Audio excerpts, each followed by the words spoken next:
দেখো আমি মাছের মশলা করবো। এই যে মাছ নিয়েগুলো নিয়েছি, মাছগুলো কেটে নেব। এটা সুন্দর করে পরিষ্কার করে নিয়েছি, দেখো কাটা হয়ে গেছে আমার। এই মশলাগুলি দেবো মাছে। মশলাগুলি আমি শিলনোড়ায় পিষে নেব। পিষে নেওয়া হয়ে গেছে আমার মশলা। এখন এই মাছগুলোতে নুন, এবার একটু সামান্য হলুদ আর একটু শুকনো লঙ্কা দিয়ে দেবো। এটা শুকনো লঙ্কা পাউডার তোমাদের স্বাদ অনুযায়ী দেবে। আর এই যে মশলা দিলাম, মশলা দিয়ে ভালো করে মেখে নিতে হবে, সুন্দর করে মেখে নিতে হবে। সবগুলো মাছে সুন্দর করে মেখে নিলাম।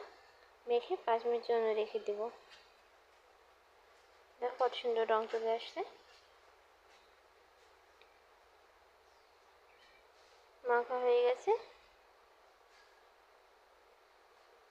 কড়াই বসিয়ে দিলাম। কড়াইটা ভালো করে গরম করে নিতে হবে।